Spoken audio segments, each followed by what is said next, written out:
天花的。对，一下就会出现一排文字，一排文字。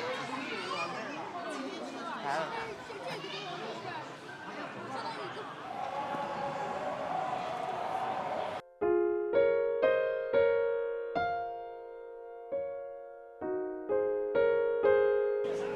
We are heading to the Sanxingdui railway station to visit the extraordinary museum. 您的小孩和行李，请不要玩手机。谢谢合作。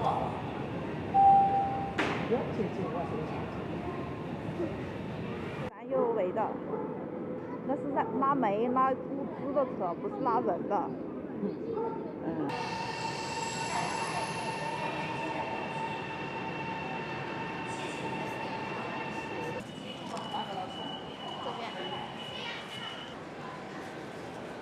好。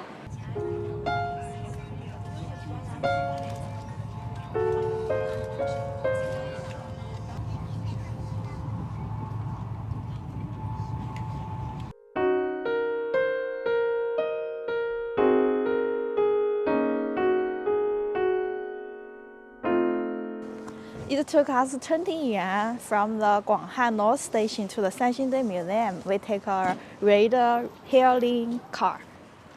走。开车也上。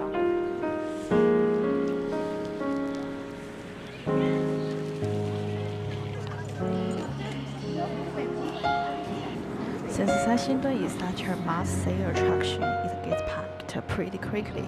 To beat the crowds, we headed straight to the second floor at 9:30 a.m. to start with the third exhibition. The world of God and human is actually the reverse of the usual route, but it's the best way to see the diving train without the water wall people.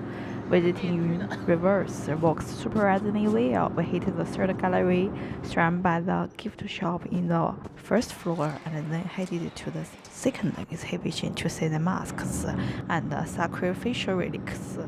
Personally, the third exhibition was my favorite. It's just so mysterious and mesmerizing.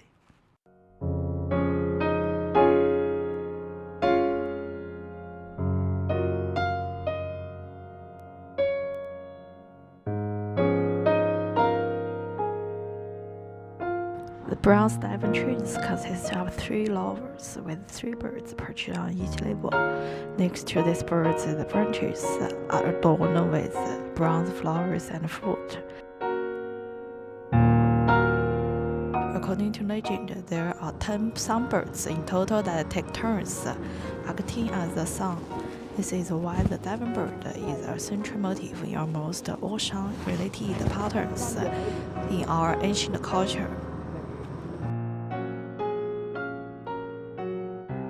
In ancient times, the bronze train served as a bridge between heaven and earth. It belonged to an era where the divine and the human realms coexisted, and the rulers served as both kings and shamans, communicating with the gods through rituals performed before the train. Interestingly, this train of life is a universal symbol. Around 3,000 years ago, civilizations across the globe shared this imaginary, a sacred tree topped with the sun and birds, and with animals, dragons, and lily figures at the base to represent the act of worship.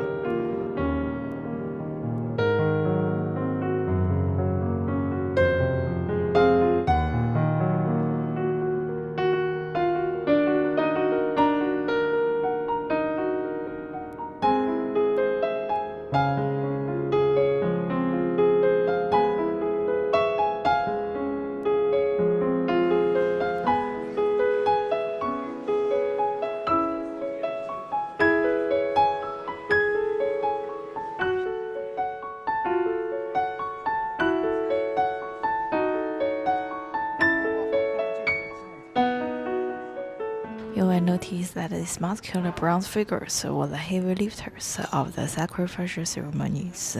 Their physique suggests they had a lower social status. In contrast, the figures with gold masks, the protruding eyes, and especially this tall, crowned standing figure were the elites, the kings. Legend says our ancestors in the Shu Kingdom had this distinct protruding eyes.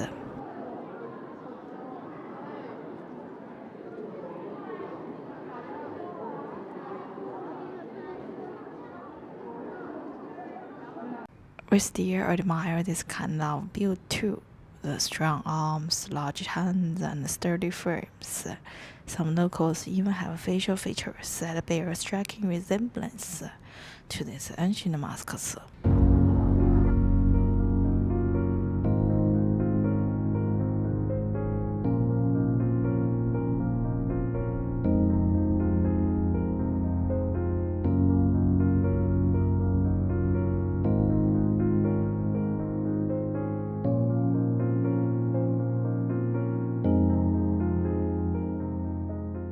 The bronze vessel is incredibly important in sacrificial sense, which is why the figure carrying it is placed right in the center.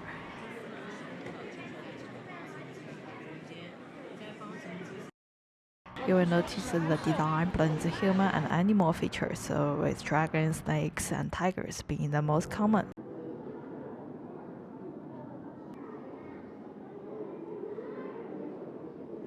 If you are looking at this image, the high priest, the tallest standing figure, is likely holding a dragon or snake in his hands as well.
After picking up some souvenirs on the first floor, we are heading to the second exhibition to see the famous golden masks. Checking out this projection, it shows what Sichuan looks like. 3,000 years ago, elephants used to roam this land. Back then, our ancestors hunted them for food, but the ivory tusks were reserved for sacred rituals. This is actually the origin of a popular Sichuan style when we are about to have a massive, delicious feast. We call it 大牙祭, which literally means offering sacrifice to the elephant teeth.